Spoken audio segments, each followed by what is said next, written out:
let's begin this month's talk on the forecast of July. Very soon, we are already in the half year, and I think this is our 12th series of the talk ever since we started last year in June. Okay, it's 13 already. Okay, it's 1 year already. We should celebrate the 1 year anniversary. Yay! Okay, so yes, and I would like to thank all the members and all the people here for supporting this talk, this platform of global trends and astrology forecast. Without you, we will not have gone this far for 1 year. And we hope we will be able to, continue this platform for many, many years to come. Okay, as long as both PC and I are still able. Yeah. Okay. As long as you help us, then we won't grow old and senile. So continue to support us. Yeah, that's right. We thrive on the energy of our audience. We each other, we will transpire positive energy to each other. We are in the second half of the year already, officially. We have just passed summer solstice on, I think, June 21st, if I'm not mistaken. I think it's June 21st or 22nd, okay? Just 1 day before the Tuan Wu Jie, the dumpling festival, the dragon boat festival, there was the summer solstice, and it officially, in the solar calendar, it officially marks the half year. Okay, so the second half of the year is going to be, I promise you, the second half of the year is going to be even more exciting in the global trend, the global scenario. Okay, whether good or bad depends on how you use the information that we presented here. Okay, so in this July's energy is about growth and also growing upwards, right, to lead to that could potentially lead to imbalance. Our talk is actually applying Chinese astrology and trend research, Chinese astrology by me and trend research by PC Wong to focus on the economic and the financial geopolitical events and helps you to make better investment decision, because how the market performs will really impacted by 3 of these main factors. This is how we relate, okay? And today's agenda is on, as usual, we will start with the introduction we have just done, later on the disclaimer, and then a brief recap of last month's forecast, the influence that we have in the coming month in July itself, what is the energy, and also, let me just move this away, and also the geopolitical financial forecast by PC Wong, and the summary of what is expected in July at the end of this talk, okay? So the disclaimer here, I would like to reinforce the content that we presented here is purely based on our studies in the global trends and also the relationship of the 5 elements in Chinese astrology, which you can use as a guide in your investment decision. However, you will need to exercise caution in investment, especially in such volatile situation, and do your research on the company that you want to invest. There will not be any stock advice given in this platform, okay? So let's briefly recap what is happening in the month of June. I think the month of June is also quite exciting. We have the year pillar of Kui Mao here, and also the mountain, the Wu. Actually, Wu and Kui is a combination, and that's why you can see a lot of unrest here. Okay, with the combination of the people, and also the Wu here represents the government, and also the Wu here is the fire, so related to financial as well for this year. So you can see the demonstration as we go through the news. The demonstration against government has intensified also. Then the government are trying to collaborate in the surface. Let's see, after I show you the headline, how they are trying to collaborate on the surface. And also I stated that a stock market drop. I think the beginning of June has been very, optimistic. The stock market has been quite optimistic in the early part of the June, but now I think the momentum starts to wear off and things, starts to drop and more layoff is happening. And this one will plant a seed where the energy sector will also gain some attention.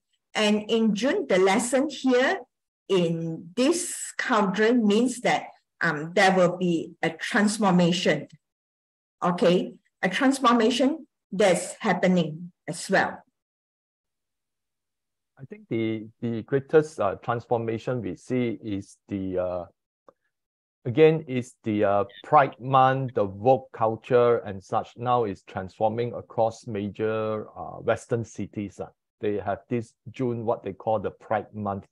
And it's really something that, that highlights the decline of the moral values of the population. Okay, yes, that's right.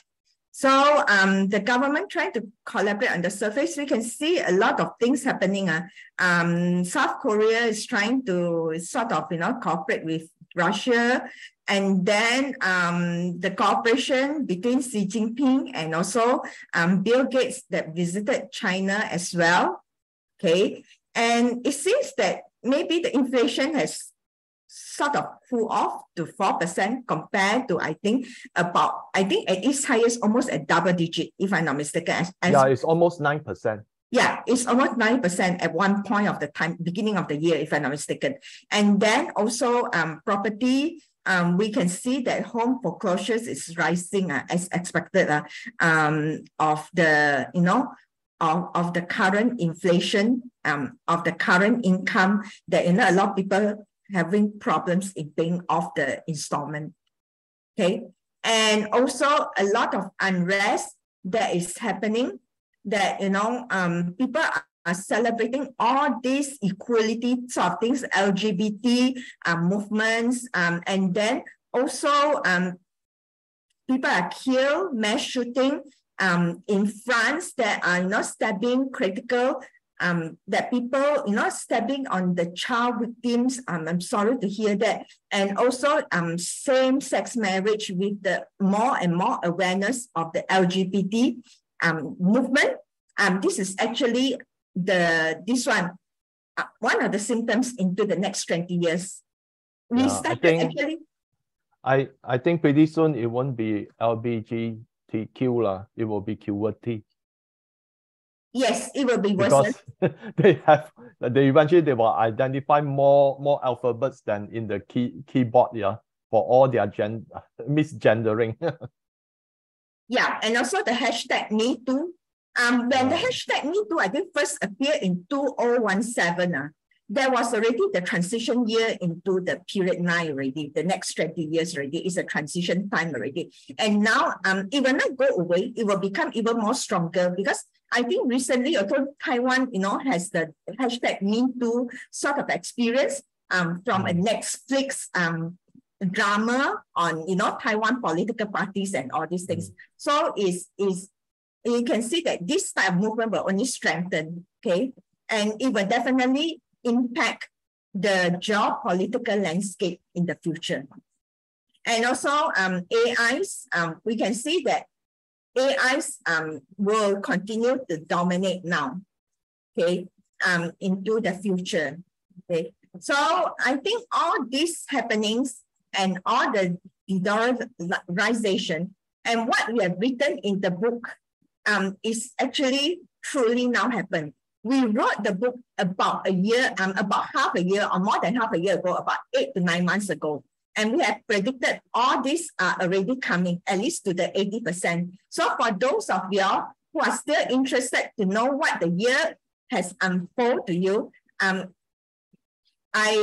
you can really go and get this book and read what is happening, what will be happening in the future, in the next 6 months. At least it will give you a snapshot and also give you a more educated or more research-based knowledge for you to make a financial decision, financial-related decision. Because after all, our book are written with the financial, geopoliticals, and also investors in mind. I think we also wrote in regarding the fire element that we will see China continue to excel in its being sanctioned from access to high technology. China will embark on its own self-determination, and recently I read news that China's EDA, those equipment for manufacturing chips here, they are growing quite fast, and one of the company, Imperium Technology, in their Q1 announcement, they say that they are ready to tackle 7 nanometer. Yeah, okay, that's right. Plus, actually, China is trying to build their own ecosystem for the chip manufacturing, because they realize that how important chips and electronics products will be in the future. Because without all these hardwares, you will not have AIs, you will not have virtual reality. That is the fact. Yeah, and there's also a branching off between the AI between US and China. Those who have followed our webinar last month, we mentioned that China is embarking on AI for manufacturing, whereas US is embarking on AI as a service. So 2 different schools of thought. But I think eventually manufacturing is what will triumph, mainly because you are producing real goods. Okay, service is still something that will help industry, but without a manufacturing base and without a production base, then it wouldn't help the economy to grow as strong. So that's why achieving manufacturing capabilities is actually primary to developing a very strong economy. Exactly. Yeah, that's right. And also, I would believe that China is going towards the direction of manufacturing. After all, they already have many, many years of experience in manufacturing. So the next phase will be, to a higher level. Okay, let's go through the month of July's energy. Okay, July's energy is also a pure earth in terms of the month, branch and stems, where both are earth. Okay, and in the year pillar, earth actually is a contamination of problem to the water. And this year, I think every one of us in the day pillars is also koi, is also water. So this earth comes in, that means that more problem for the for people on earth generally. Okay. So in terms of pure earth energy, also property is also represented by earth. It will have challenges. The fire in the chart, if you remember, or you can refer back to our book, that this year the Li Chun chart is actually very dominated in fire. So the fire will even create more earth, and earth will contaminate the water, means that more problem for the general population. I think for general population, this is the case, where unfortunately, a lot of people are also facing challenges now. Okay, especially in other parts of the world. Maybe in this part of the world is still under control. Okay, then okay, and also another thing, water also represents tourism, And we can see from here in July, in June itself already triggered so many incidents. Some of these are from tourists and all these things, and some of the places are not very safe. I would really advise that try to avoid traveling, because the world is getting very unsafe now. Okay. And this month, July's hexagram is number 46. Is growth. Growth means that this is Earth. Actually, this is a kunhua. This is an Earth. Okay. And here is actually the wind, or it has a wood. It's a wood element. This is a wood element, and a progress means that a slow growth of progress. That means that you can see the seeds, the wood itself will try to push through the earth to come out. Okay, so you can see that countries are trying to exert their influences, elevate their influences upwards. Okay, and competitiveness as well. You see the intensity of both US and China in this area, and also increase. Evelyn, if I may interject, I think what you show in the Ligua is also quite meaningful, in a sense that if we assume that the top part is the US dollar hegemony, but on the southern side, there's a lot of the global south movement is trying to push through the US dollar hegemony. So they are gathering strength and trying to break the influence of the US dollar in trade and in finance. Yeah, that's right. Especially now, US dollars at all-time high. It's actually a bit risky. So we already know that currently the inflation is contributed by overprinting of money, oversupply of money. So the US dollars that high, whether it really has that value or not is another question. Be careful of what you look at, especially those in the forex. And then economic imbalance and social tensions will happen. Overextension and excessive risk-taking also will also happen. And then there will be a resource constraint in raw material, in energy, and in water. Okay. And also economic crisis, geopolitical tensions, and trade disputes will still continue in this format. Okay? Although we say there is growth, but the hexagram of growth always comes, every hexagram is positive and negative. So in this, the positive is that if the growth is actually good, but in terms of the growth is imbalance, it will create all these problems, resources constraint, and also economic crisis as well. When you have resources constraints, then it will have a ripple effect of economic crisis. All these are actually, one effect brings to another. Okay, any questions so far on the Chinese astrology parts? Let me check any questions. Okay, yes. So so far no questions. So if there's no further questions, let's pass it over to PC on his research on the global trend to check whether it fits with the narration here on the Chinese astrology as well. So over to you, PC. You want to use your own, this one, your own presentation? Okay. Can I will just stop sharing. Okay. So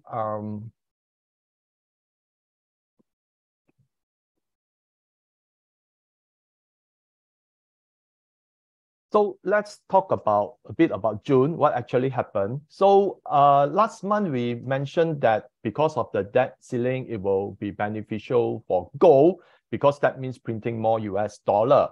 But what we see instead is that throughout June, even from May itself, there were heavy selling of gold futures by the bullion banks. Okay, and that is something which I sort of think that it could happen, but because the US government need to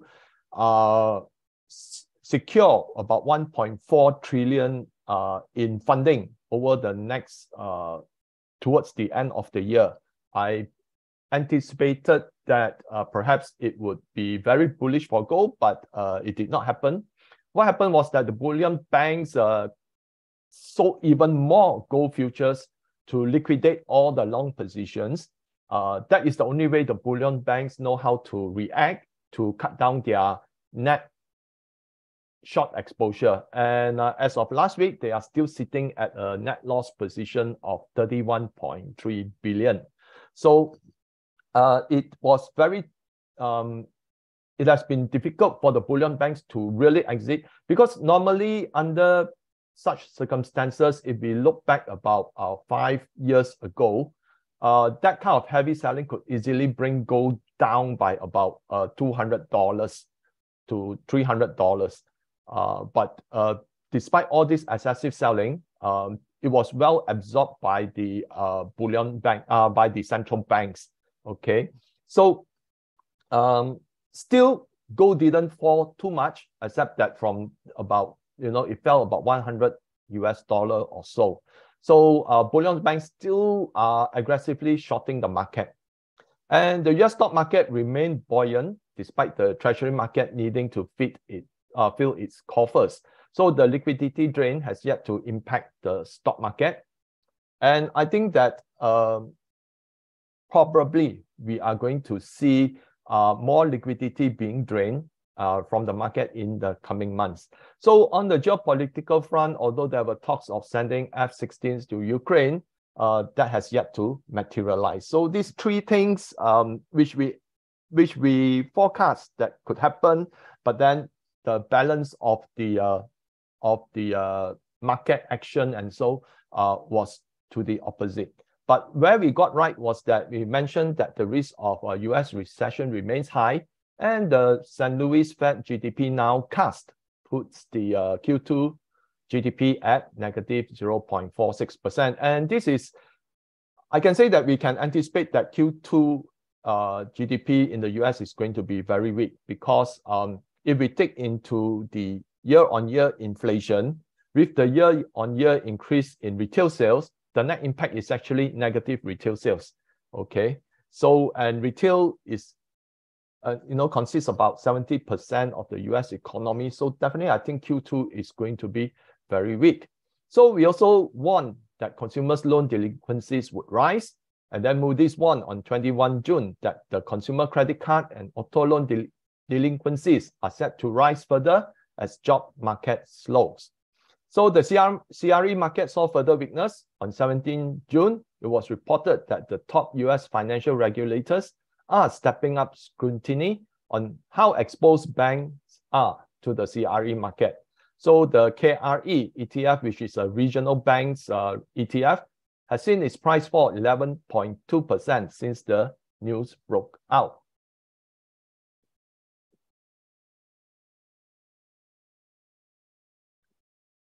So that means that the banking risk is still prevalent. It's just like it's using the analogy of the Li Gua. Okay, while on one side that is a positive development, if let's say we say the global South economy is trying to push against the US dollar hegemony, but if we look at it, it's like the bubbling banking crisis that has been kept below the surface is also gathering strength to burst above the surface, which is why I think that's the reason why the Fed decided to pause.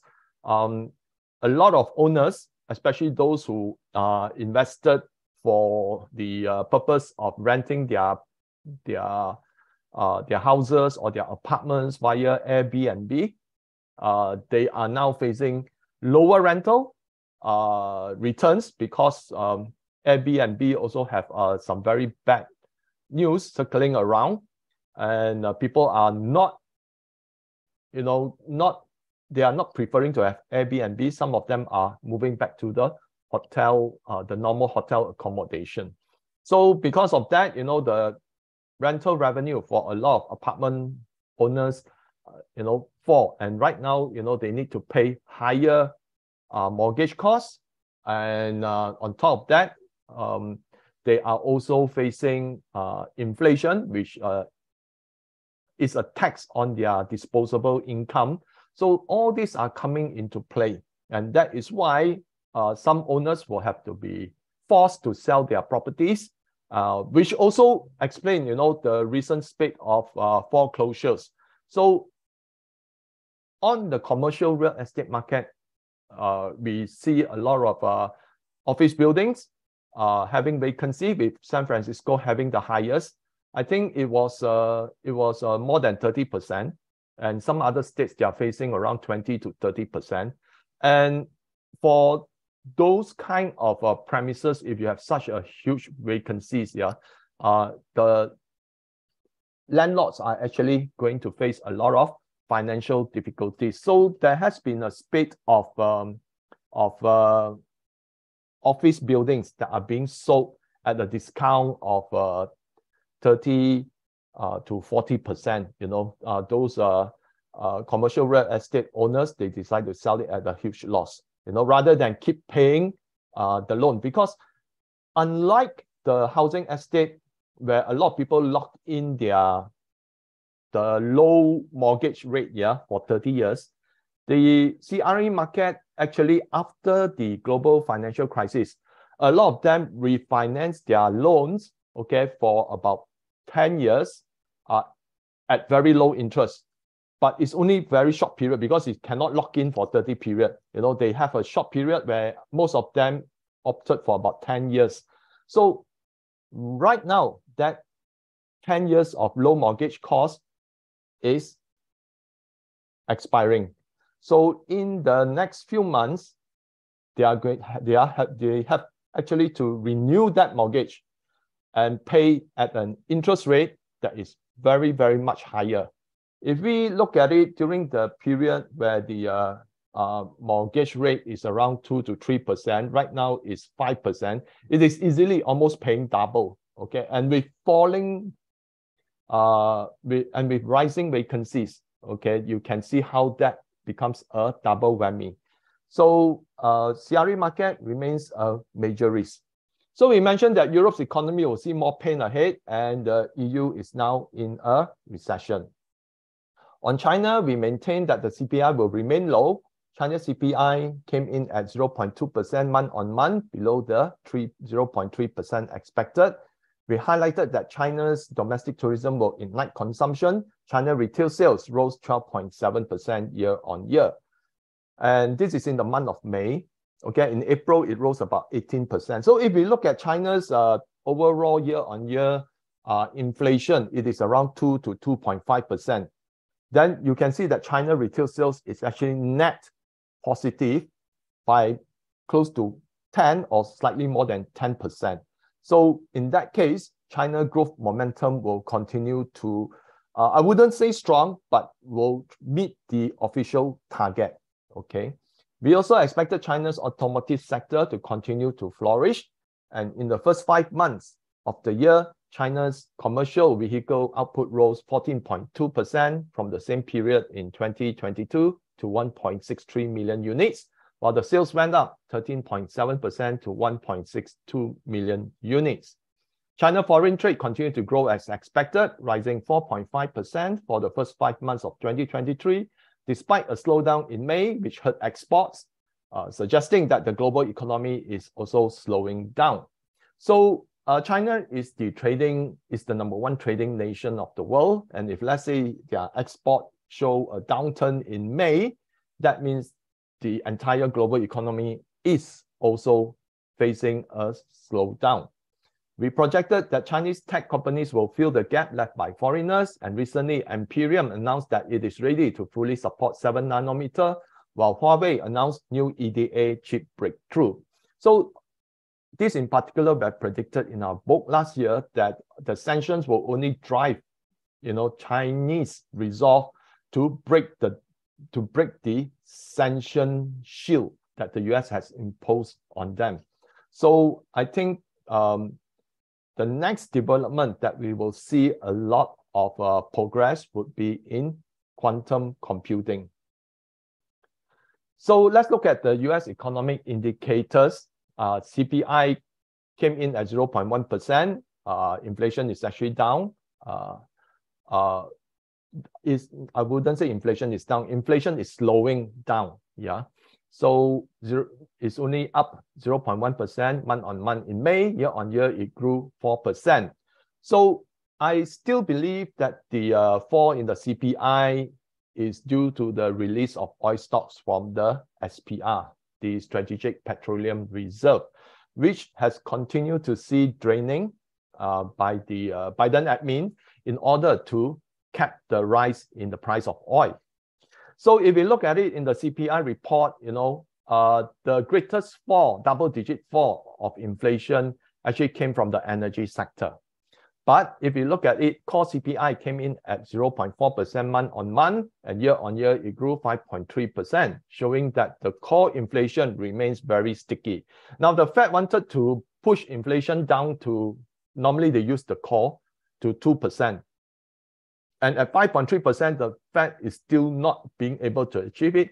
That means the core inflation is very sticky, and it will continue to stay there. And if what happened in Canada happened in the US, then in the coming months, if the Fed continue to pause, then we will see inflation picking up again. Because what happened in Canada after their central bank stopped raising interest rate for 1 month, the following inflation report saw that inflation actually rebounded. Okay, so that is why I think the market is anticipating that the Fed will hike another 25 basis points in July. And there are two, the primary concern of the Fed here. Number one is that if they raise it any higher, then more of the bank's failure would incur. And if they don't raise it, the chances are inflation will continue to rebound back. And not forgetting that July is the period where the OPEC oil production cut really takes place. Yeah, so retail sales came in at, PPI came in at negative 0.3%, and year-on-year, it gained 1.1%. So this is the lowest in December 2020. Now, PPI is often, is actually manufacturing, yeah. And if let's say the price of energy is down, so the PPI is down because manufacturing all revolve around the energy consumption. So if the price of energy is down, the PPI would likely to come down as well. So retail sales came in at 0.3% month-on-month. Year-on-year, it gained 1.6%. So with CPI at 4%, retail sales after adjusting for inflation is actually in negative territory. The NAHB index went back into expansion at 55. Previous months, it was actually below 50, which actually signaled contraction. So the shortage of homes is giving the builders added confidence to build new homes, because you have to remember that a lot of people who lock in on a very low mortgage rate, they are not going to sell their homes and use the money to buy a new home, because that would require them to incur a much higher mortgage rate. So rather than that, they stick onto their existing homes and unwilling to sell. So when that happens, then it creates a vacuum. Okay, there's still demand for homes, but then, since the existing homeowners are unwilling to sell, it creates an opportunity for the builders to build new homes to meet the market demand. So in that case, housing starts jumped 21% month-on-month, and housing permits rose 5.2%. So existing home sales rose slightly, and probably because Evelyn mentioned just now, there is rising foreclosures. So those that are financially hit would still be forced to sell their homes. Okay. So, but year-on-year, it still fell 23.2%. Now, pending home sales was unchanged in April. Okay. Year-on-year, it fell 22.6%. So let's look at the US leading indicators. Now, the leading indicator is one of the Fed favorites indicator to look at how the status of the economy is. And right now, the LEI, is showing that some serious trouble lays ahead. In fact, it has been continually been in a downward trend. If we look at the blue line here, okay, I think over more than 10 months, okay, if I recall correctly, it's a 14-month downtrend. So the LEI is often used as a gauge because it preceded the decline in the GDP. As you can see here, when it started to decline, okay, and then it went down steeply, the GDP actually went down soon after, okay.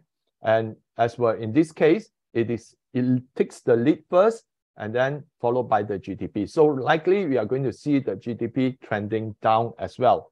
So the Conference Board are expecting a recession to hit in Q3 and will continue until Q2 of 2024.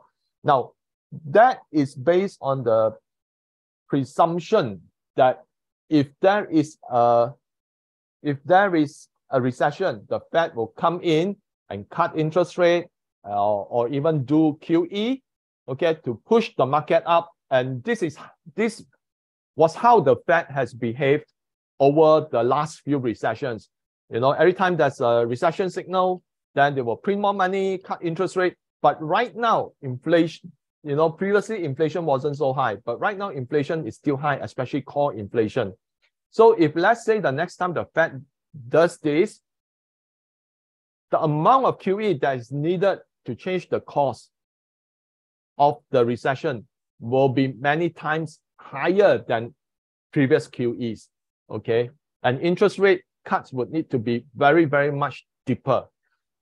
And the market might not respond like it did last time because then everyone will be very fearful of inflation, okay? So that is why some economists are predicting that whatever the consequences, we are definitely on a very difficult, many years to a decade-long stagflation period, like what we experienced during the 1970s. So the other thing is that there's a rising bankruptcies, okay, and layoffs are actually increasing. So the year-to-date May bankruptcy filings of large US corporations have been the highest since 2010. Now, this is the year-to-date. And all this with the blue one is for including the rest of the year. So even at year-to-date May, it has reached this was the highest level since 2010. And 2010 was when just after the global financial crisis, the economy was recovering. And I believe that in the coming months, okay, we can see more bankruptcy filings because the higher interest rate is going to kill a lot of business, and it might actually be on par or if not exceed that of 2010, okay? So the other thing is, of course, as more corporations go under, then more people would lose their jobs. So auto loans of more than 90 days delinquent have risen to 4.55% of those from age 18 to 29, the highest since the global financial crisis. So sometimes in a bank, you don't need, certain deterioration of the assets. So in banks, loans are actually assets. So if let's say the delinquency have risen to 4.55, is considered very dangerous level. And we no need to expect, 10 or double digit delinquency before the bank goes under. Just if the percentage is high enough, then the bank would have a lot of problem, because the banks, if we understand how banks work, it is actually what they call sorry, the word just miss my thoughts. Yeah.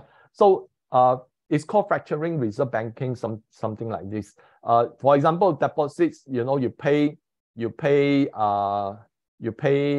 100,000. Okay, the banks, because of the reserve requirement ratio, they just keep 10,000. Okay, then they just keep 10%. Then that 100,000 that you deposit in the bank is able to leverage it 10 times. Okay, to give as housing loans, okay, or commercial loans and all those. So they can leverage that 100,000 to, let's say 1 million.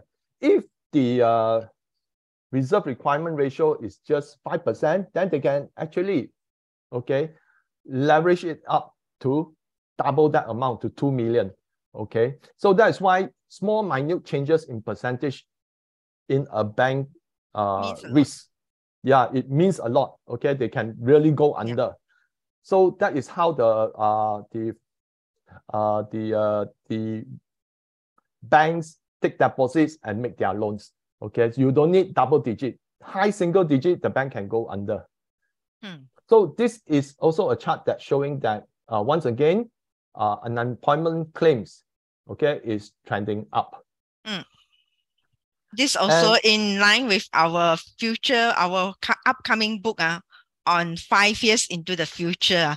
So I think I think this is something I pre-launch sort of notification that we will be publishing a book 5 years into the future very soon, and we will have a look at all the economic sectors are based on the 5 element energies, how they perform, and just a little bit of sneak peek that metal, which is bank, could also have very, very major changes.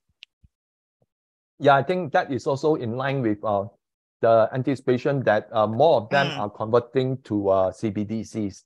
Yeah. Yeah.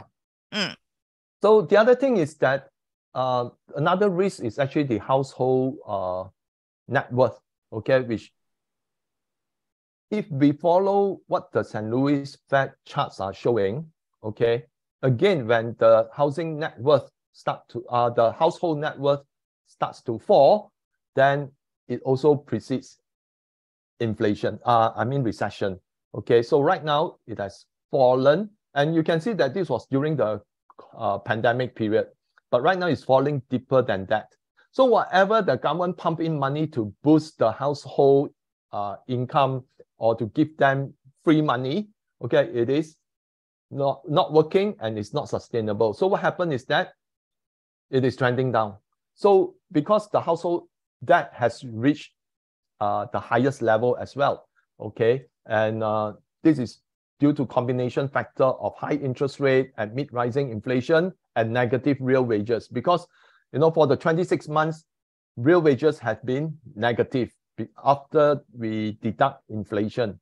So on top of that, the household debt has reached the highest level on record. And last month we talked about household are actually sacrificing 1 meal in order to save enough to pay for their mortgage. Then we also shared that household are actually using credit card debt to pay their mortgages, which is really quite silly because credit card interest rate is about 20%, whereas the mortgage rate is just a few percent. But that goes to show how desperate the household are. When you use a much higher interest, like double or triple the interest to pay for the mortgage interest, then you're asking for trouble. That is why we are going to see a deep fall in consumption level among US consumers. So then there are more banks distress which are looming. Okay, now the commercial real estate debt maturity wall is likely to become an issue from 2023 to 2027. So this is the chart. You can see that over the next few years, okay, the amount of debt that they need to refinance is crazy. Okay, if we look at it, here is close to 400 billion. Here is 500 billion. Then it's more than 400 billion, 400 billion, more than 400 billion. If we look at it, let's say this four is average about 400 billion, that's 1.6 trillion. And if we add 500 billion, it's 2.1 trillion. Definitely it's going to be about 2.2 or 2.3 because certain parts here are actually in excess of 400 billion. So the commercial real estate is sitting on a close to 2.2 to 2.4 trillion time bomb. Okay, and if let's say any of them go into distress, then the regional banks would take a hit. Okay, so this is actually KRE. So what happened is that Janet Yellen recently said that more banks will probably look to merge this year. So the Fed is going to, with the Treasury Department, is going to force a lot of the regional banks to merge. And some people are actually speculating that the high interest rate is necessary to collapse a lot of banks, to force them into merger so that they become bigger banks, to allow the government to introduce CBDC. Okay, this is some speculation on one side. Okay, because when there are too many banks, it's very difficult to implement CBDC. But if let's say there are just several major banks controlling the entire US financial industry, then it's much easier to implement CBDC. So, of course, after Janet news broke, in 2 weeks, regional banks ETF, the KRE has fallen 11.2%. So, and this is why I believe that this is the reason why the Fed actually paused, because they want to reassess the risk to the regional banks. So the other thing is that trouble is ahead for the energy sector. Now, this chart, although is from 1965, okay, to 2019, we can rest assured that over the last 4 years into, let's say, to present right now, okay, if we added the 4 years, the trend will still remain the same. But this is a very good chart by Steve Santangelo, okay, from SRS Rocco. So here he showed that the oil production from 1965 to 2019, it increased 2.98 times. But global annual oil decline increased by 8.08 times if we were to take from the low here to here. And likelihood, okay, there will be more lost in annual oil production, because what happened was recently, over the last few years, a lot of the shale oil production has actually fallen off the cliff, okay? And right now, the only option right now is inject more chemical, okay, into squeezing more oil out from the rock structure. That means that goes to show that their production is not going to keep on expanding forever. Now, one oil analyst remarked that, you know, for every year, if we were to judge the amount of oil decline, you know, every year we need to find a reserve that has the quality of another Saudi Arabia. And the worst thing is, I think some months ago, I shared with you that global oil production has far exceeded the global oil discovery of new reserve. So, of course, some of you might say, hey, the ESG agenda is going to tip the balance into renewable energy. That is the narration that the people who want ESG to succeed is telling you. But if you look at it, Latin America and Africa, the people are very poor.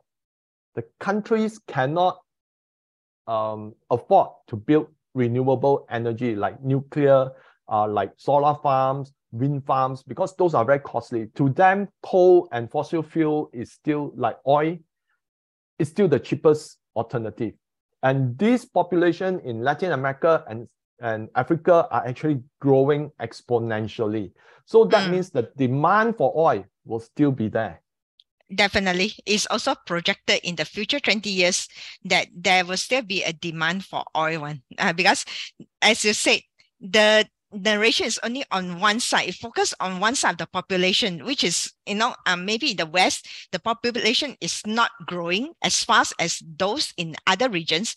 So it does not take into the consideration of a global 360 degree views. Yeah. And the thing is that because of this ESG agenda, banks are warned not to help finance the oil industry. So And right now you have even major oil companies that are moving towards renewable energy. So they are even spending less on oil exploration. So that is why Steve and Angelo predicted that earlier. He said that we will reach an energy cliff. Energy cliff means that at some point in time, the cost of extraction of oil will be so costly that oil price will have to be many times higher than present, simply because the cost of extraction of oil has become so expensive, because near surface oil is almost gone. So at first he predicted closer to 2030, but because of the craze towards renewable energy, he predicted that it will be closer to around 2025. Okay, because everyone is embarking on renewable energy. You see that demand for battery minerals, all these are going up, but then no one is saying that, hey, the mines that operate all this is mining all these resources. They have to use oil, because you cannot start a mining operation by building a solar farm and then have a fleet of EVs to go and do the mining. Right? You need a cheap source of energy to start mining, get the minerals, and then ship the minerals out, for the battery minerals. So that is why whatever the agenda of the ESG says, you still need to fall back on oil as the cheapest form to extract resources. Okay, you cannot be, because you have a mine there, you spend even before you dig out the minerals, you spend tens of millions to more than 100 million just to build a solar farm or a wind farm to power your mining. Okay, so that is why the energy cliff suddenly has drawn closer. So here we can see that the increase in annual decline has actually outpaced production gain. And this affirms that the energy cliff, which we have discussed previously, is drawing closer. So what could happen in July? Now, OPEC oil production cut comes into effect in July, putting pressure on the oil price and further depletion of the SPR stocks as Biden admin tries to rein in the price. So it's like, a push and shove kind of thing. And, one side is trying to push, the other side is trying to pull. Okay. So I think, meanwhile, the SPR stock keeps on declining. And the SPR if I believe correctly, have released more than 200 million barrels of oil thus far.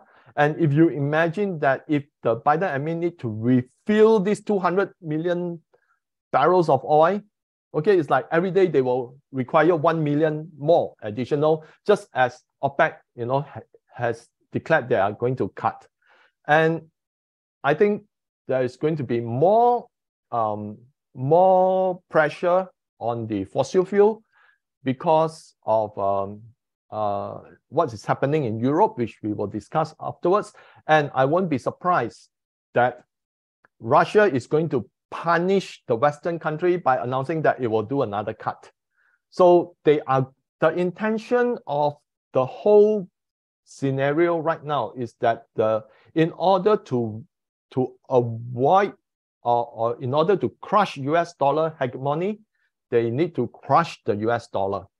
And in order to do that is to weaken the US financially, so that if they are weak financially and they have a lot of debt, so for your information, US government debt just exceeded 32 trillion, which just take 3 weeks to print 700 billion, okay, to bring the debt above 32 trillion.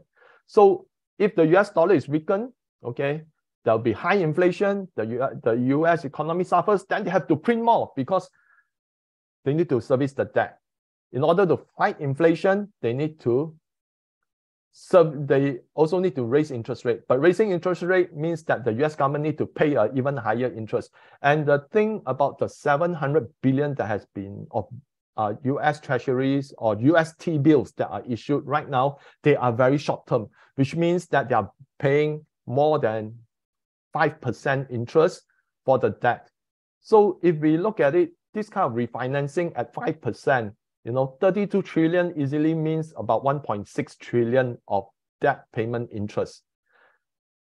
And the US tax revenue is just about 4.5. that means that it easily takes in more than 25% of the tax revenue to pay for interest service on that. So that is why right now OPEC is colluding with Russia in trying to push the more production cuts. And I think we won't see the last of it, okay? So because of this, you know, Fed may put on hold further interest rate hike in July, citing risk to the economy. So this is why I think that the Fed will say, you know, let's take a pause first. But should they hike? In fact, the market is anticipating more than 80% for a 25 basis point rise. If let's say this 20 basis point rise, okay, then that means that more companies will go under, more landlords will go under, and the US economy will go under as well, okay, because consumers will even stop or even reduce greatly their purchasing. So further weakness in the CRA market, putting regional banks at risk. This will soften the expectations of further interest rate hikes. Now, more retail outlets shutter across major US cities due to constant theft. You can see increase in bankruptcies and layoffs because of this. Now, because of the crazy law that they passed, you know, if anyone that is robbing any outlet or stealing goods from an outlet that is not more than $950, you cannot go to jail. It will be treated as a misdemeanor. So what happened is that people just go into shops and rob the shops of their goods. Okay, so that's why a lot of San Francisco shopping belt is seeing a lot of vacancies, and that will actually put more distress on the CRE market. And you know, one thing leads to another, and that's why you see that the US, despite all the homeless people, the opioid crisis, you know, I think for those of you who haven't seen a video, please go to YouTube and key in Kensington Avenue in Philadelphia. There you can actually see real life zombies that are high on drugs, wandering in the streets, and a lot of homeless people on the streets. But the US can always squeeze in a few billion here to send to Ukraine. Okay, so that is actually the very foundation of an empire at its decline. So household delinquencies could rise even as household debt increases. Okay, now rising protests against the woke agenda and more violence on the street. The marketing orientation towards the dual agendas will result in many major companies facing tremendous losses. And Disney, Target, Disney, because of their woke agenda, they are likely to see a major loss. Target as well. Anheuser-Busch, which is the one that has a transgender person marketing the beer, and then it got constantly boycotted. Okay, so all this could see earnings taking a hit in Q2. So major tech companies are overpriced, could see pressure being built against their astronomical valuations. Now, for your information, the entire S&P has been driven just by 7 to 10 stocks. Okay, the rest actually are pretty much unchanged. So if you look at it, you know, like Nvidia is more than 200 times PE. As long as they talk about AI, the share price just went higher. Okay, but then they actually experience a fall in revenue. And the rest goes for the other tech companies as well, because they experience loss in the revenue, but because they talk so much about AI, people just keep on putting their money into it. So because of this, you know, the market, the S&P continue to trend higher, but it's just being led by 7 to 10 technology stocks. So I think people will reevaluate again, and especially if Q2, the earnings didn't come in as much as they anticipated. So let's look at the economic indicators in Europe. Now, EU is already in recession. The UK will shortly see recession as well. You know, I just saw a report. I do not think it has signed into law, but UK is considering what they call UBI, Universal Basic Income. So which means everyone get free money up to a certain level. And that will going to push the UK inflation even higher. And there are talks that UK might even be considering putting a price control on food items. Now, price control is never a good idea because it will lead to even more shortages. Why? Because if you put a control on the price, but the manufacturer that manufacture the food will continue to see inflation, right? So, but they cannot pass the cost to the consumer because it's capped. So what the manufacturers will do? Okay, we don't produce so much. We cut our costs down. Okay, we will produce because we are producing, we are not producing enough to help us offload the inflation because of the price control. So we produce less, or we decide to shut down since it's no longer profitable. So that will actually cause even more shortages of goods in the market. So that's why price control doesn't work. It is a fantasy that governments like to sell to get the people to continue to vote for them.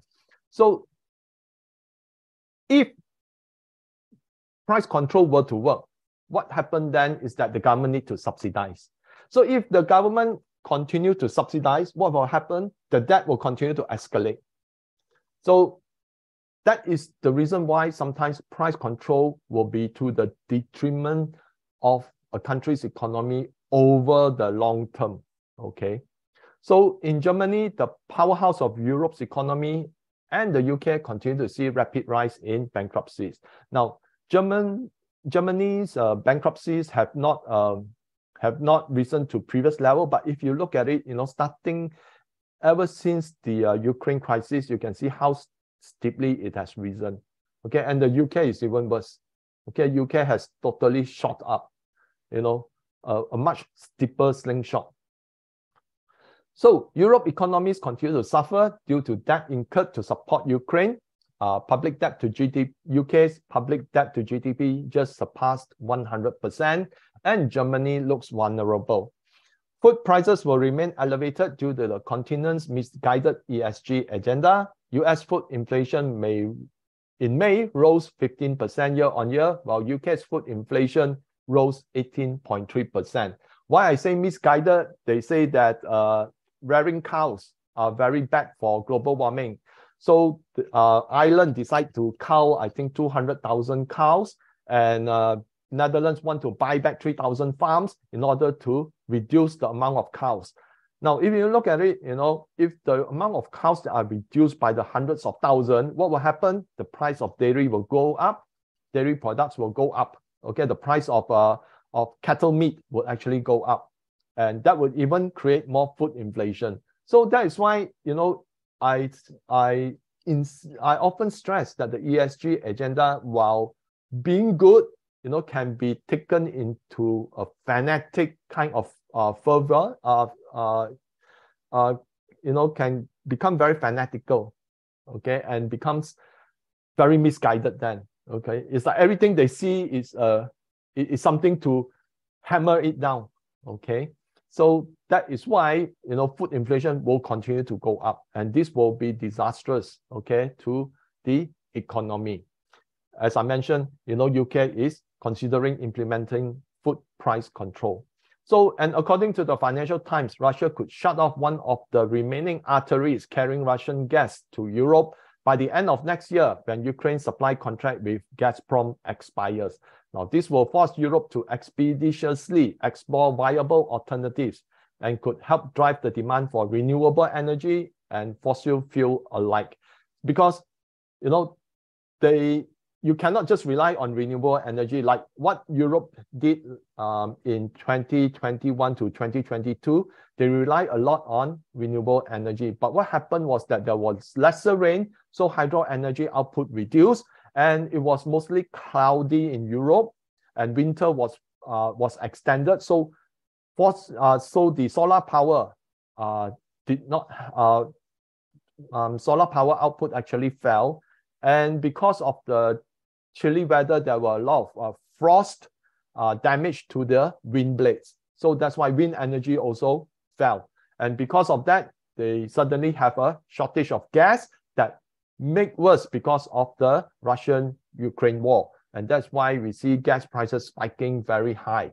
And if, let's say, the contract to supply gas to Europe via Ukraine expired, then, there's going to be a rush, okay, to look at building more renewable energy that will drive the demand for minerals, and also fossil fuel like coal and oil may be preferred, because no country would like to see, okay, their entire population suffer a severe cold because there's not enough energy to keep the country warm. So that's why we could see gradual increase over the course of 18 months, where countries will actually bid for renewable energy materials as well as fossil fuel. So protests have spread to other parts of Europe, including Poland and Moldova, and recent protests have been against the woke agenda. So let's look at China. Now, CPI edged up 0.2% year-on-year in May, while core CPI came in at 0.6%. So year-on-year, China's inflation remained low versus its counterparts in US and Europe. So you can see that it's really very low. And one of the key things is because China is taking over Europe's market, okay, it's importing a lot of cheap fossil fuel from Russia instead. So PPI came down to negative 4.6% year-on-year in April, a further negative 1 percentage points decline from April. So retail sales came in at 12.7% year-on-year. Industrial output went up 3.5%, down 2.1 percentage point from April. Now, as I mentioned, because of exports is being hit, so that's why industrial output was similarly hit. So services sector rose 11.7%, 1.8 percentage point lower than April. So services sector wasn't so badly hit versus manufacturing, mainly because of the decline in export. So in the first 5 months, fixed asset investment rose 4% year-on-year to 18.88 trillion, with investment in infrastructure and manufacturing and services increasing 7.5% and 6%. Okay, so China's exports slumped 7.5% year-on-year in May, while imports contracted 4.5%. Now, there is a story behind here, which I will explain afterwards.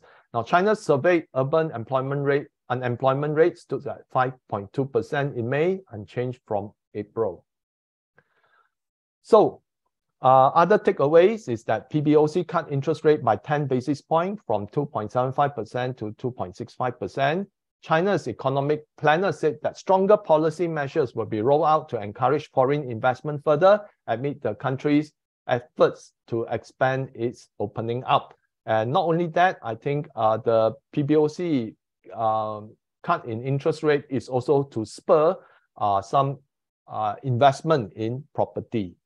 So total power use in China rose 7.4% year-on-year in May to 722.2 billion kilowatt hours. In the first 5 months of the year, China's power consumption topped 3.53 trillion kilowatt hours, up 5.2% year-on-year. So if we try to associate that the economy relies on energy consumption, then, thus far, okay, in the first 5 months at 5.2%, this could indicate that that's where the GDP is heading. So in the first 5 months of the year, China's commercial vehicle output rose 14.2% from the same period to 1.63 million units, while sales went up 13.7% to 1.62 million. China will extend its preferential purchase tax policy for new energy vehicles to the end of 2027. So for those that are bought between 2024 and 2025, each passenger vehicle bought will enjoy up to 30,000 renminbi in tax exemption. For those that are bought between 2026 and 2027, it will be halved to 15,000 renminbi tax exemption. Now, this will continue to spur the development of NEVs in China. And that is why I think because of this encouragement, lithium price, which has fallen right now, is moving back up again. And, you know, we have the entire cycle of battery-related minerals performing better over the next few years. Now, during the March to April period, the output growth of polysilicon, silicon wafers, batteries, and components all exceeded 70% year-on-year, according to the ministry. So China's export of photovoltaic products surged 29.3% year-on-year to top 10.7 billion in the same period. Now, the other thing is that based on China's Q1 output, just on photovoltaic itself, it has surged 92% year-on-year, on target to double that of 2022. So if we look at photovoltaic, what are the main ingredients? Okay, again, it will be silver. Okay, the main one will be silver. And if we look at batteries, you know, the main one will be lithium. And together, whether it's batteries or solar, you know, at the end, all of them needs copper. Okay, so what will happen in China in June? Now, slowdown in exports in May suggests that the global economy is slowing down. And that means that China export to developed countries in Europe and US is also slowing down. However, this will be offset by growing trade with ASEAN and the Global South, further mitigating the decline. So I believe that in the coming months that we see more trades with increase, let's say in Central Asia, because China, Xi Jinping just met up with the 5 Central Asian countries, inked a lot of deals to start development, build industries and such. So I think there'll be exports of goods over there. And of course, you know, trade with ASEAN is continuing to grow. And also the Global South, especially between China and Brazil, Chile, and Argentina. So that will actually help mitigate the slowdown that China is experiencing between Europe and US, because both of these major developed countries and blocs are actually slowing down. So China's lower imports could be related to the reduction in demand from the chip sector as China strives to increase its own chips production. So China's import doesn't mean that China consumption is very poor. China's is not able to import a lot because they can't afford it. So this is my counter argument, okay? Because they ban import, they ban export of chips to China. Therefore, China import actually see a decrease. Also, China is importing more food from the Global South, which are actually cheaper than the US. And therefore, we could see continued decline in imports year on year in the months ahead as US trade deficit remaining high, even though the imports from the US is slowing down. So the other thing is that a lot of the trade between China, Global South, ASEAN, increasingly will be using local currencies. And because of the use in local currencies, it will also reduce the demand for US dollar. So that is also another strategy that is being undertaken, okay, by many Global South countries. So China power consumption suggests that its economy growth remains on track, and Q2 GDP would probably be significantly higher than Q1. China is becoming the global exporter and producer of auto vehicles.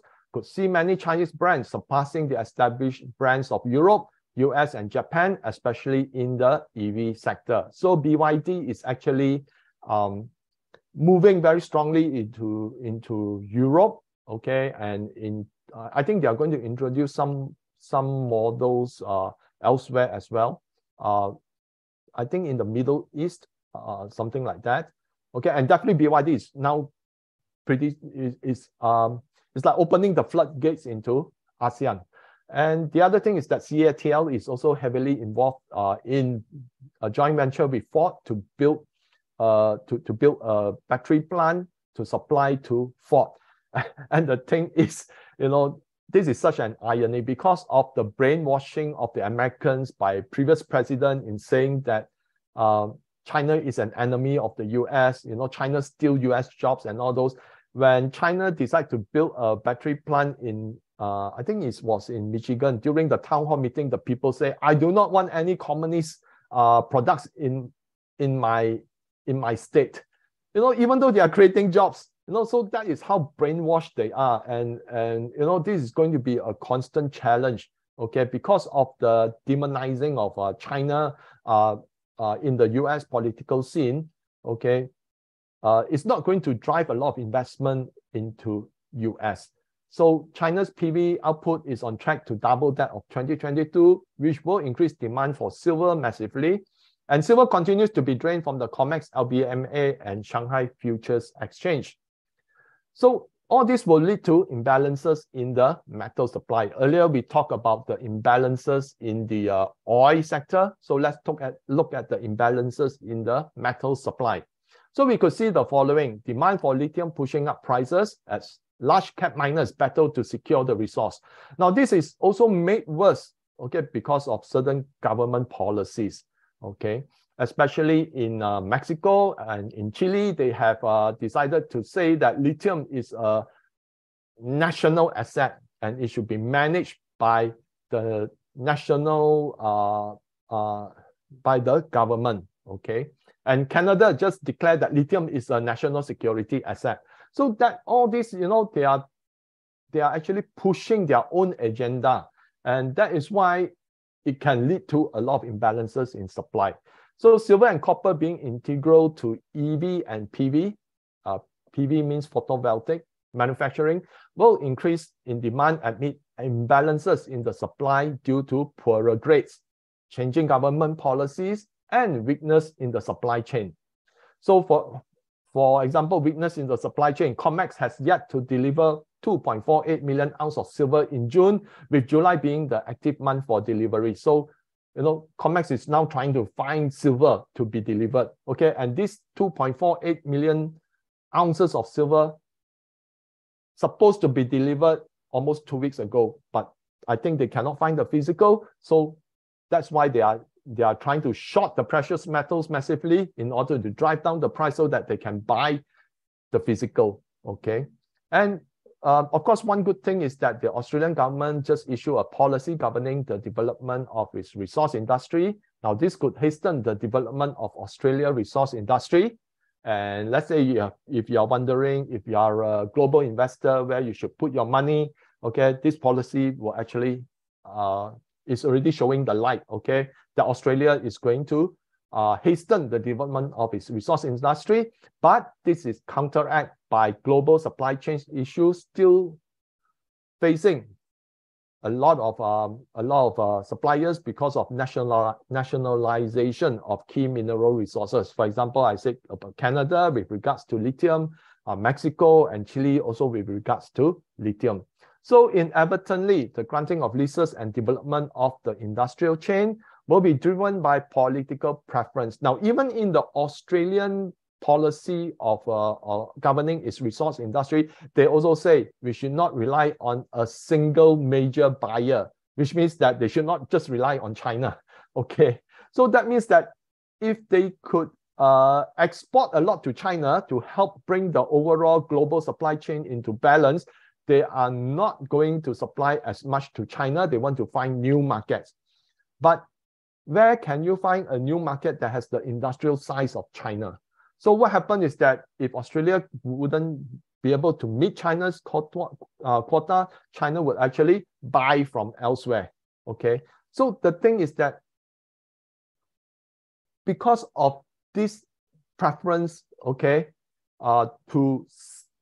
driven by political guidance and not to the most efficient producer, what we will see is we have duplication of industrial chains, which will cause further stress in the supply chain. So which means Canada can actually, let's say they have lithium, but Canada say I want to develop my own vertical industry. So I would buy the lithium internally, and then I would develop my battery business in Canada rather than sell to China. So what will that cause? Now, Canada is not has not been, in the battery industry at all. But they are starting, if they want to start to build a new one, means they have to learn a lot of things. They have to... Actually, they have been to the battery industries before, many years ago, but they're not very successful. That company is called E1 Molicel. They tried to supply to Motorola. That's why in the end also, they do not have the specialties to really expertise to really go into the, because mining battery minerals is one thing, but producing battery is another thing, even the supply chain and all this. And in line with what we have said earlier on, this year 2023 also, supply chain will be tight, and this is exactly is manifesting now right in front of us. So if you are not an expert and you do not want to sell to the most experienced and efficient producer, it will just push the price of the the batteries higher. And if, let's say, you do not have that expertise here and you're producing at a very costly price, you will also raise your price. And also another thing is that all the expertise needs many years to build. China, how they come out so fast? Because they are buying expertise from Japan. Okay, CATL, when they first started, actually most of the people are from Panasonic. Believe me, I'm the insider in the industries. I think is that when you start duplicating supply chains where the world doesn't need so many supply chains, they just need to buy and sell from the most efficient producer, is definitely going to drive inflation up. Because everyone would need for an industry to succeed, you need to have cheap feedstock. Okay, if let's say there's so many duplications of industrial chain, what happens is that everyone also want to have cheap feedstock, so they will actually bid for more stocks from certain mines, and that will also cost the mining of the resource more expensively, because they need to really boost the demand, and overall it will just create more inefficiencies in the industry. So I think that is why when we see the globalization start, they call it the de-risking or decoupling, but everyone is trying to build from scratch their own entire ecosystem. It's not so easy, and that will actually result in a lot of wastage of resources as well. It's not easy to come up with one lithium battery plant. It's actually it's not easy at all. In fact, the Japanese, when I was auditing Japanese company for batteries, they treat it as a very top confidential. Only top customers can go in, because I happens to work in a company that that buys a lot from them. That's why we are treated like VIPs, to give them VIP tours to their manufacturing lines. And I share with you a story that why China excels so fast in the battery and all those, and why China is one of the primary movers into the EVs. Believe it or not, I read somewhere that during the 1990s, in a conversation, the father of Chinese nuclear energy, he's the one, I think, which defected from the US into China and helped develop China's aerospace industry. So he was sitting with a friend, then he sort of mentioned that the future is actually in batteries during the 1990s. And because that person is widely and highly regarded, China started on that venture. So that's why, BYD, all this, BYD actually stands for Build Your Dreams. I recently only found that out. So they started on all these from small batteries, then they move on into developing the EVs battery. The EVs. They were selling laptop batteries, lithium batteries at that time. And their first plant, I've been there before. I do not know what to say. Compare is a far cry from what they have today. I've seen them for the 10 years, and I know their development very well. So it's like, they already when China wants to go on a single purpose journey, they will throw everything at it. Just like right now ASML is very concerned that China will come up with their own EUV over the next 5 years. Now, 2 years ago, the CEO of ASML say, even if we give the Chinese the blueprint of the entire EUV machine, there's no way they can build it. So right now, he is starting to be worried because China suddenly see a surge of new companies listing that are dedicated to the semiconductor industry, from development of light sources to the development of lenses to the development the of the lithography software. process. Yeah. So it's like China is building all the building blocks to eventually merge into a EUV.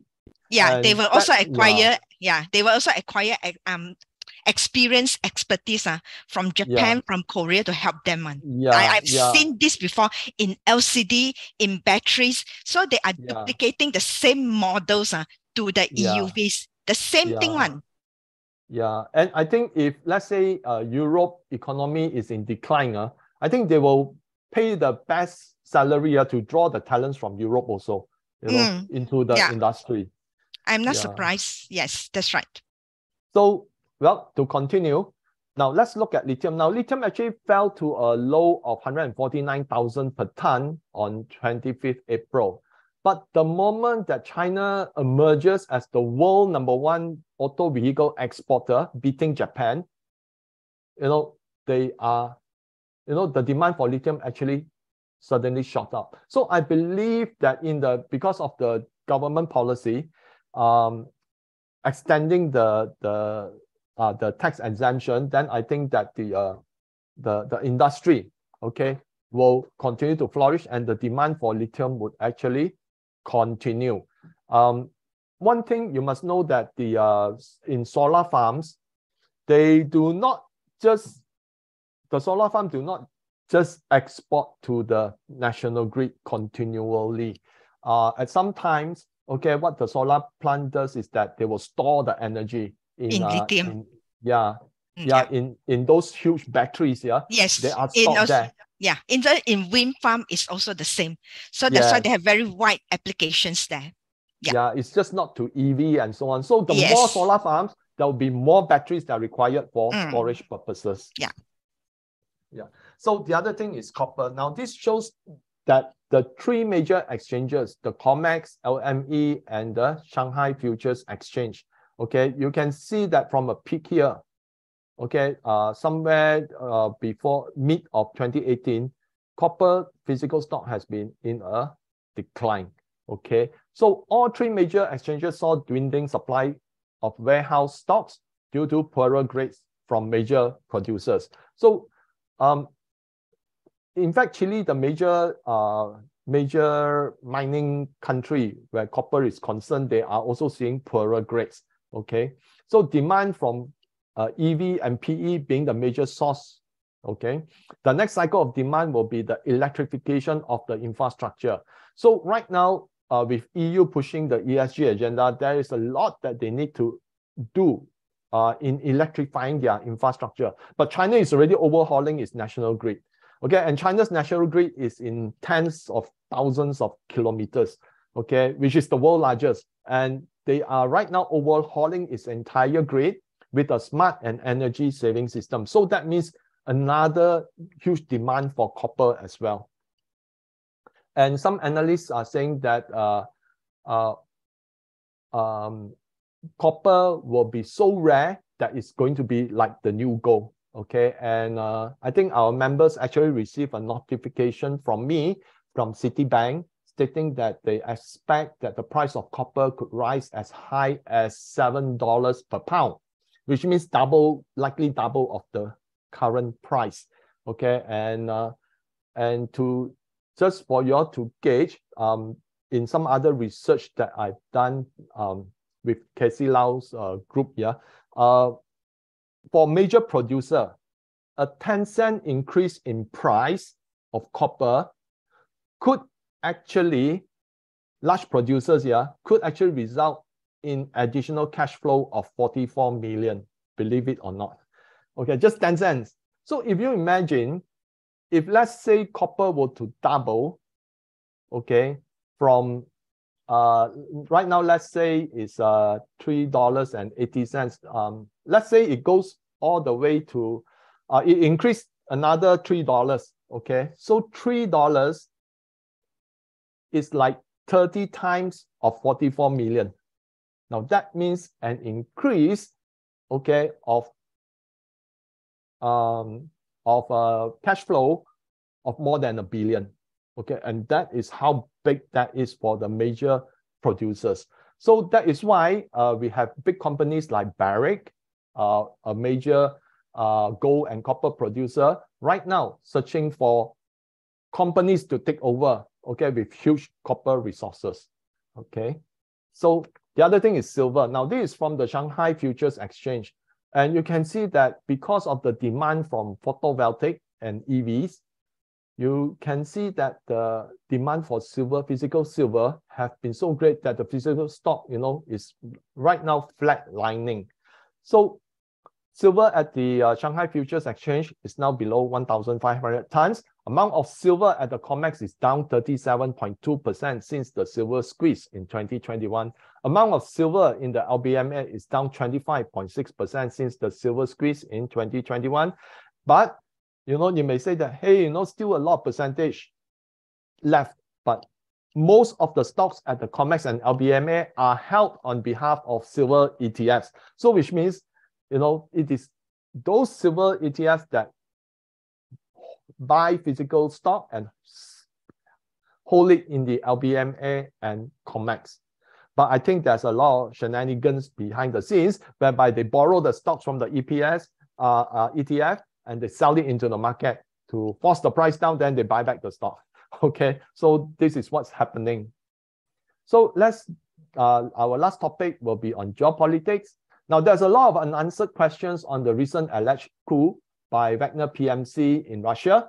The coming weeks could see the true purpose of moves by Prigozhin, the Wagner CEO, Lukashenko, and Putin. Although Putin came out with a response yesterday that said that it was indeed, it's not a coup, but rather it was an armed mutiny, yeah, an insurrection.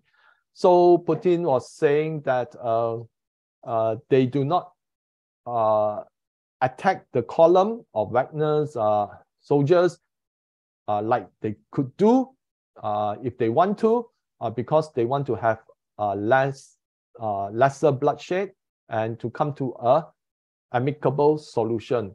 Okay, so that is why his last statement was those in the Wagner group that if they have not been a party to the insurrection, they can actually join the Ministry of Defense as Russian regular soldiers. And those that do not want to join, they can actually go back to their home. And those that that do not want to go back to their home or do not want to join the Ministry of Defense regular soldiers, they can actually move to Belarus. Okay, so that creates a lot of speculation. But I think coming period, we can still see some military top brass being removed and amassing of troops at the Belarus border, putting pressure on Kyiv. Now, this is what some of the analysts are expecting. But I think the removal of top military brass may be not done over the next few years, next few weeks, but rather over a longer term basis, where Putin may want to consolidate with insiders. Okay, so remains to be seen what happens along the border between Belarus and Ukraine. So we can also see that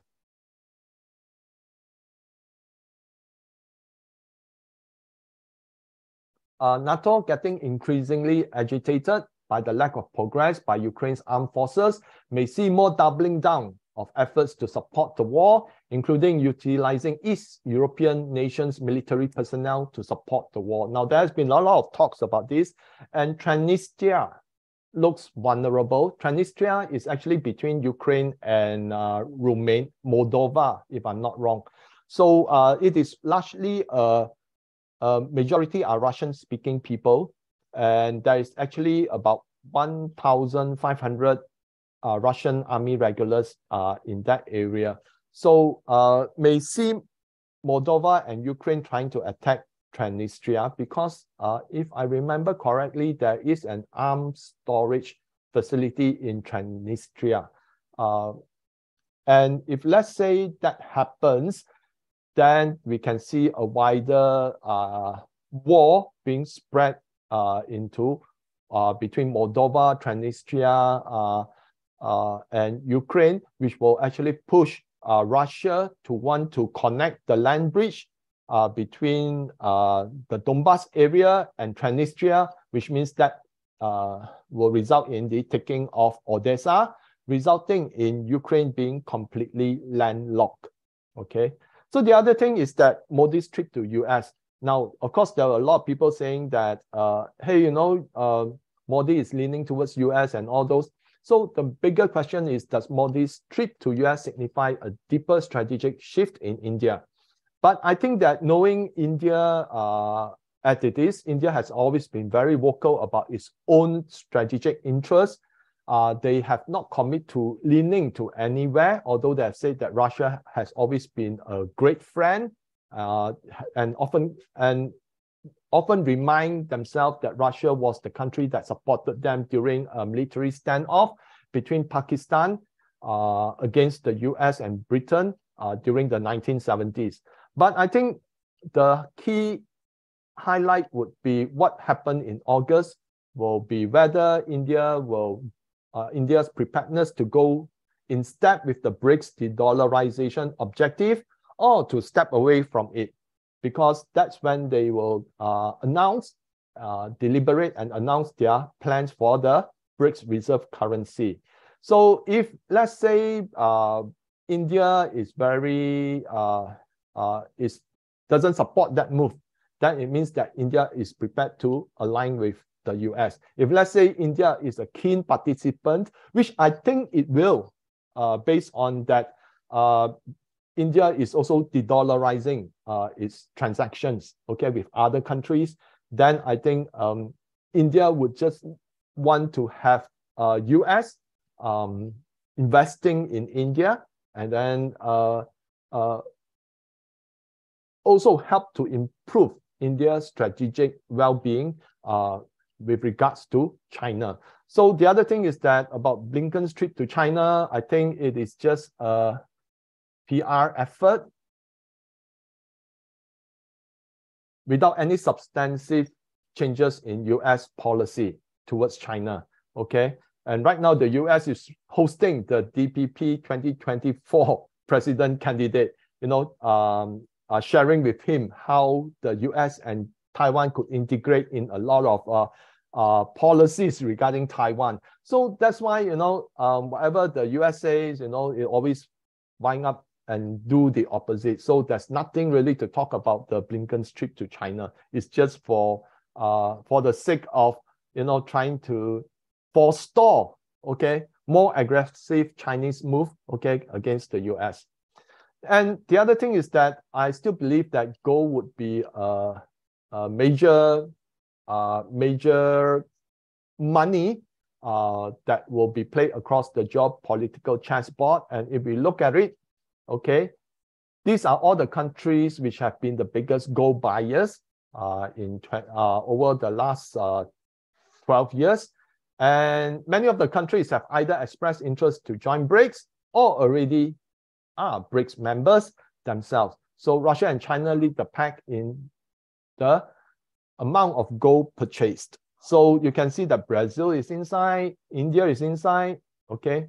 Kazakhstan, Uzbekistan, Azerbaijan, all these are very Central and Eastern Europe. They are also consolidating their gold purchases. And Kazakhstan and Uzbekistan especially are part of the EAEU, the Eurasian Economic Union. Okay, Turkey is interested to join BRICS. Iraq is also benefiting from the BRI. Thailand has expressed interest to join BRICS. Egypt, and then Qatar and UAE are signing a lot of deals with China in the BRI. So we will see more cohesiveness of action among all these countries that are aligned with the BRI or with the BRICS.